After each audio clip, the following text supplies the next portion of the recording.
नमस्कार मंडळी, आज मी पहिल्यांदाच पौष्टिक ड्रायफ्रूट्स लाडू बनवले आहेत।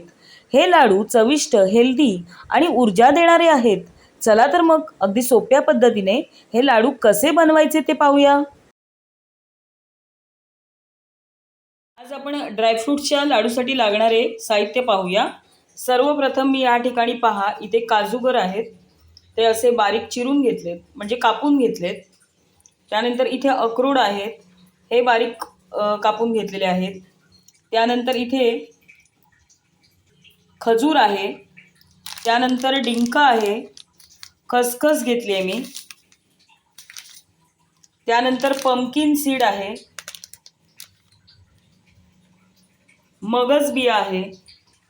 त्यानंतर इथे पहा, मी बदाम भाजून म्हणजे तुपामध्ये भाजून बारीक करून घेतलेत। इथे पिस्ता आहे। आता हे सगळं साहित्य मी अंदाजे घेतलंय। आता आपण हे एका बाजून एक असं भाजून घेऊ। सर्वप्रथम मी इथे तूप घेतलेलं आहे डिंक तळण्यासाठी, तर आपण आधी डिंक तळून घेऊया। आता डिंक घालून घेऊया आणि हा तळून घेऊया चांगला। बघा, डिंक आपण तळत आहोत व्यवस्थित असा, कुठेही कच्चा राहता कामा नये।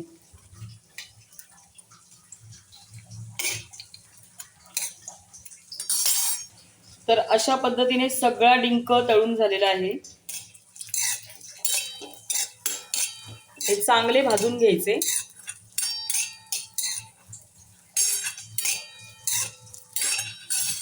अशा प्रकारे हे काजू गर देखील भाजून झालेले आहे। एकदा मी 1 चमचा तूप घातलंय।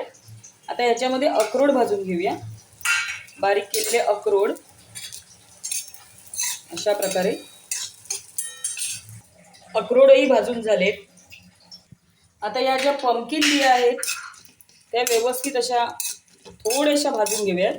काजू आणि बदाम जेवढे भाजलेत ना आपण, त्या पद्धतीने ह्या भाजायच्या नाहीत, थोड्याशा कमी भाजायच्या। आता पंपकिन बिया इथे भाजून झाल्यात। आता ह्या मगज बिया भाजून घेऊया, थोड्याशा गरम करून भाजून, म्हणजे 1 चमचा तुपामध्ये। यानंतर 1 चमचा तुपामध्ये हे पिस्ते भाजून घेऊया। या मगज बिया झालेल्या आहेत भाजून। आता पिस्ते थोडे भाजून घेऊया, हे मी थोडे घेतलेले आहेत। त्यानंतर थोडीशी खसखस आहे, ती अशी भाजून घ्यायची ते तुपामध्ये। त्यानंतर पुन्हा मी थोडंसं तूप टाकून घेतलंय। आता त्याच्यामध्ये एक खजूर मी चांगले भाजून घेणार आहे। आता हे सगळं साहित्य मी अंदाजे घेतलंय। आता खजूर देखील व्यवस्थित असा एकजीव होऊ दे,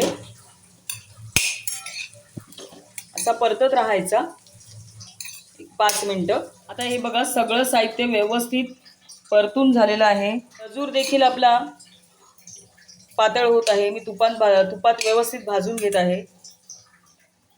आता पहा प्रेक्षक हो, हा डिंक आणि खजूर हा मी मिक्सरला फिरवून घेतला, त्यामुळे तो एकजीव झालाय लगेच। आणि आता आपण मगाशी बदाम भाजून त्याची पूड केली, त्यानंतर खसखस घेतली, ते सगळं साहित्य मी एकजीव करते। काजू, या मगज बिया, पंपकिन बिया, त्यानंतर अक्रोड, पिस्ता, हे सगळे तुपामध्ये चांगले भाजून घेतलेले आहेत। ते आपण ह्याच्यामध्ये घालणार आहोत आणि एकजीव करणार आहोत, आणि मग तुम्हाला मी दाखवते।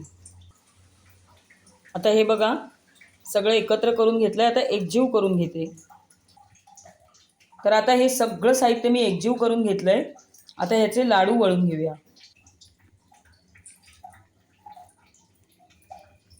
असे छोटे छोटे त्याचे लाडू वळून घेऊया।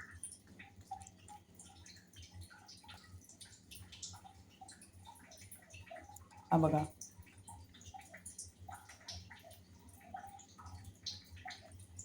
असेच आपण बाकी सगळे सुद्धा लाडू वळून घेऊया। तर अशा पद्धतीने पहा, आपले हे ड्रायफ्रूटचे लाडू तयार झालेले आहेत। ही रेसिपी तुम्हाला कशी वाटली ते मला कमेंटमध्ये सांगा। व्हिडिओला लाईक करा, शेअर करा, तर सबस्क्राईब करा चॅनलला। व्हिडिओ पाहिल्याबद्दल सर्वांचे खूप खूप आभार, धन्यवाद।